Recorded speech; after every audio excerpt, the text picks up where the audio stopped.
खुलुमबाय स्टुडिअ आं रबिन बसुमतारी 14 नं चिरांदुवारनि युथ इउपिपिएलआ सानसुमै मेलेमजिबिफोरजों लोगो हमलायनाय हाबाफारि लादों।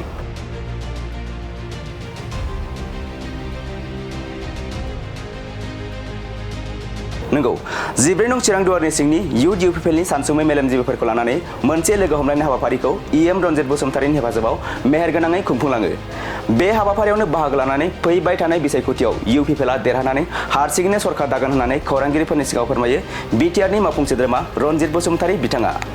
लोगोसे 14 नं चिरांदुवार इउपिपिएल लाइमोन गांखंनि आफादगिरि महन्त नार्जारियाबो जोंनि 14 नं चिरांदुवाराव बिपिएफ, बिजेपि आरो एपिबि जायखिजाया राजखान्थियानो फैयाथों मानो बेयाव रावबो इउपिपिएल दोलोजों देरहानो हानाय नङा होनना बाथ्रा बुंथियो 14 नं चिरांदुवार इउपिपिएल लाइमोन गांखंनि आफादगिरि बिथां महन्त नार्जारिया।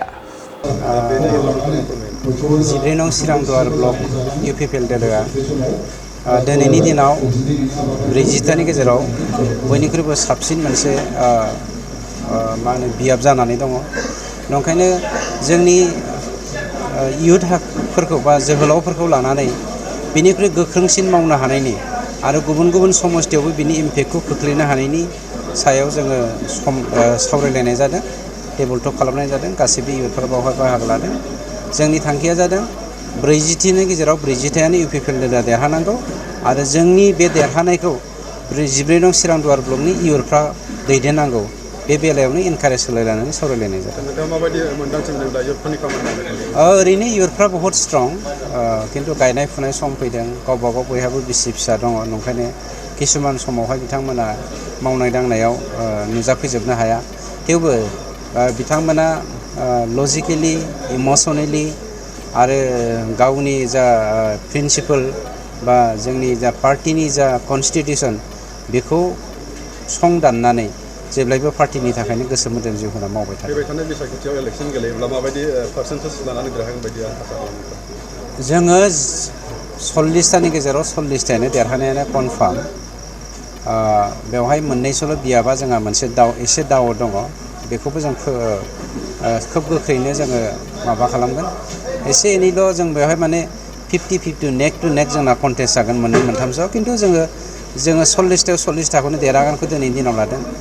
आरो 14 नं चिरांदुवार ब्लकआव हाइकामाना जायनोखौ टिकेट होआ माने पार्सेन्टेज वाइसै इउपिपिएल दोलोआ 14 नं चिरांदुवारावनो बांसिन पार्सेन्ट मोननानै पास जागोन। इउपिपिएल हिसाबै सिंगेल सरकार सालायनायनि आसा दङ। 100%। जोबोद साबायखर। बे समाव नोंथांमोना जे जोंनि बे हाबाफारियाव बाहागो लानो थाखाय नोंथांमोनखौ बरायग्रोबाय। दिनैनि जोंनि इयुथ्सनि जे हाबाफारि बेखौ जोङो दिनै नैबे रनजित बसुमतारी इएम सारनि न'आवनो जों लानाय जादों। दिनैनि जे स्ट्रेंथ, बे स्ट्रेंथखौ नायोबा जोङो बेखौनो बुजिनो हायो जे फैबाय थानाय समाव जोंनि इउपिपिएल दोलोआ नैबे जोंनि 14 नं चिरांदुवारनि जे समस्ति, बे समस्तिया जोङो दिनै देरहानाय बे रोखा होननानै जों दिनै फोरमायनो हायो। मानो होनोब्ला जोंनि बे समस्तिनि जेसेबांनाखि जोंनि दैदेनगिरि बिथांमोना जोंनि इउपिपिएल दोलोखौ देरहानायनि जे सार्थ'आव दिनै अहरह दिनै खामानि मावगासिनो दं। आरो जोंनि इयुथ्सफ्रा जेसेबांनाखि जोंनि इउपिपिएल दोलोनि जे माखासे नेम निथि, माखासे खामानि बिथोन, जों बे बिथोनखौ जोङो दिनै मावफुंगासिनो दङ।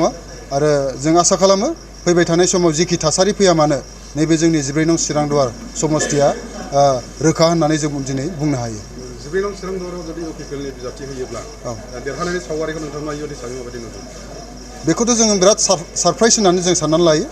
मानोना बे समस्तिया दिनैनि थासारियाव जायखि बिजाथि फैया मानो बे दिनै इउपिपिएल दोलोनि हेंथायै रावबो गसंनो हानाय नङा होननानै जों दिनै दाथियै बुंनानै लानो हायो। नाथाय जों माखासे बेलायाव नुनो मोनो नोंथांमोननि कटेन चिराङाव बिपिएफ दङ, बिजेपि दङ, एपिबि दाबो जोनोम जानाय माखासे राजनीतिक पार्टिफोर दङ।